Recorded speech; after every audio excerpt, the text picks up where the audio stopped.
Hello student, कैसे हैं आप सब। आशा करते हैं आप लोग अच्छे होंगे और अच्छे से अपनी तैयारी कर रहे होंगे। स्टूडेंट, यह हमारी सीरीज यूपी बोर्ड 11वीं क्लास के लिए चली है, जिसमें आज हमारा फिजिक्स का पहला चैप्टर है भौतिक जगत। इसमें हम बहुत बेसिक चीज़ पढ़ेंगे कि विज्ञान क्या होता है और उसकी डेफिनेशन, और फिजिक्स क्या होता है और उसकी डेफिनेशन। ठीक है, तो जो हमारा विज्ञान है इसको इंग्लिश में हम क्या बोलते हैं? साइंस। तो इस साइंस शब्द की उत्पत्ति लैटिन भाषा के शब्द सिंटिया से हुई है। साइंस शब्द की उत्पत्ति लैटिन भाषा के शब्द सिंटिया से हुई है। इंग्लिश में इसे बोलते हैं SCIENTIA। ठीक है, सिंटिया से हुई है। और इस सिंटिया का जो अर्थ होता है, इसका अर्थ होता है स्टूडेंट क्या? जानना। क्या होता है इसका अर्थ? जानना। और संस्कृत भाषा में शब्द विज्ञान, और संस्कृत भाषा में क्या? शब्द विज्ञान।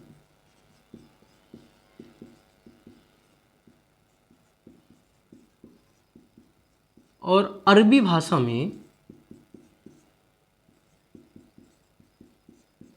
शब्द क्या है? इल्म। क्या बोलते हैं? इल्म। इनका अर्थ भी क्या होता है? जानना।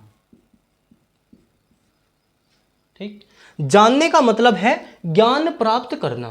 जानने का मतलब क्या? ज्ञान प्राप्त करना। इसका अर्थ भी है, इसका अर्थ भी है। तो विज्ञान, वी प्लस ज्ञान, इसको हम बोलते हैं क्या? विशिष्ट ज्ञान। विशिष्ट ज्ञान। विशिष्ट ज्ञान ही क्या कहलाता है? हमारा विज्ञान कहलाता है। अगर हम यहां से इसकी डेफिनेशन देखें, सुव्यवस्थित, सुसंगठित एवं क्रमबद्ध ज्ञान को ही विज्ञान कहते हैं। इसकी डेफिनेशन लिखेंगे स्टूडेंट। सुव्यवस्थित, सुसंगठित एवं क्रमबद्ध ज्ञान को ही विज्ञान कहते हैं। ठीक है, ये इसकी डेफिनेशन होगी। जब विज्ञान इसे कहते हैं तो फिजिक्स क्या होता है फिर? What is physics? ये हमने समझा कि जो साइंस शब्द है वो लैटिन भाषा के शब्द सिंटिया से प्राप्त हुआ है। सिंटिया का अर्थ होता है जानना, जानना या ज्ञान प्राप्त करना। और संस्कृत भाषा का शब्द, संस्कृत भाषा में शब्द विज्ञान, और अरबी भाषा में शब्द होता है इल्म। इनका अर्थ भी होता है क्या? जानना या ज्ञान प्राप्त करना। तो अगर विज्ञान को हम संधि विच्छेद करें वी प्लस ज्ञान, तो इसका अर्थ होता है विशिष्ट ज्ञान। ठीक है, तो सुव्यवस्थित, सुसंगठित एवं क्रमबद्ध ज्ञान को ही विज्ञान कहते हैं। जब ये विज्ञान है तो फिजिक्स क्या है? What is physics?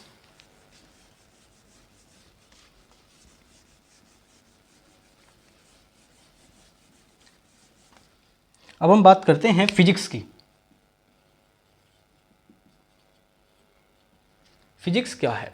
फिजिक्स शब्द की जो उत्पत्ति है, जो फिजिक्स शब्द है इसकी उत्पत्ति ग्रीक भाषा के शब्द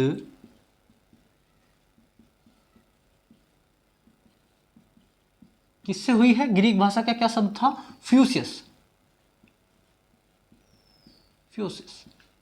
ठीक है, ग्रीक भाषा का एक शब्द था फ्यूसिस, उससे हुई है। और इस फ्यूसिस शब्द का जो अर्थ है, इस फ्यूसिस शब्द का अर्थ होता है प्रकृति। फिजिक्स शब्द की उत्पत्ति ग्रीक भाषा के शब्द फ्यूसिस से हुई है, और इस फ्यूसिस शब्द का अर्थ होता है प्रकृति। ठीक है, और संस्कृत भाषा में इसका तुल्य शब्द, संस्कृत भाषा में इसका तुल्य शब्द होता है क्या? भौतिकी। तो अगर हम फिजिक्स की डेफिनेशन जानना चाहें तो फिजिक्स की डेफिनेशन क्या होती है कि भौतिकी विज्ञान की वह शाखा है, भौतिकी विज्ञान की वह शाखा है जिसके अंदर प्रकृति में होने वाली परिघटनाओं का अध्ययन किया जाता है। ठीक है, तो हमने समझा कि भौतिकी है क्या? विज्ञान की वह शाखा जिसके अंदर प्रकृति में होने वाली परिघटनाओं का किया जाता है अध्ययन। अब इसके अध्ययन के आधार पर ही, इसके अध्ययन के आधार पर हम कितने भागों में डिवाइड करते हैं इसे? 8 भागों में।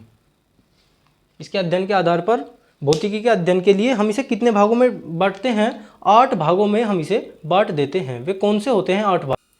वैसे तो इनको याद करने की एक शॉर्ट ट्रिक है, मैं आपको बता दूं। हम लिखेंगे गर्मी होरी सोनू, गर्मी होरी सोनू, लाइट इन्वर्टर लिया यहां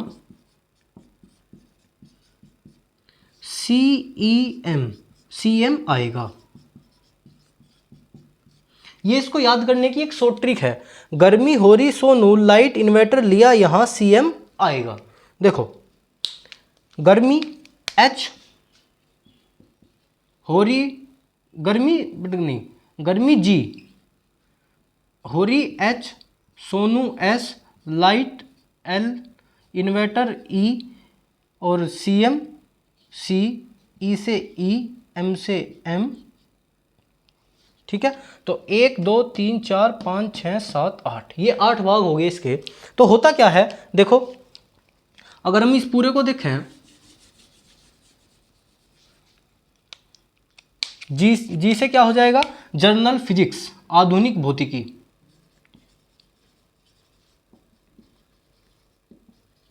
H से हीट, उष्मा।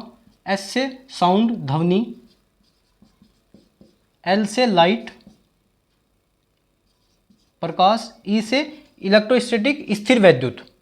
क्या हो जाएगा? स्थिर वैद्युत, इलेक्ट्रोस्टैटिक, स्थिर वैद्युत। C से हो जाएगा करंट,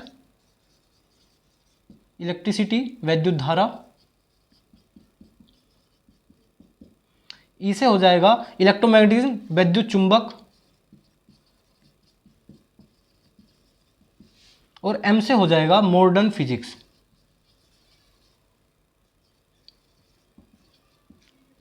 ठीक है, तो ये है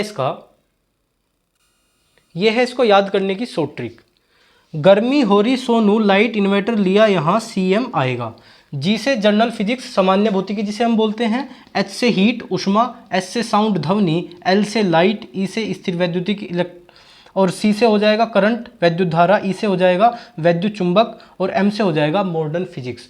तो हम फिजिक्स को इन 8 पार्टों में डिवाइड करते हैं और इन 8 पार्टों, ये 8 पार्ट ही अपने आप में 8 चैप्टर बने हुए हैं आगे।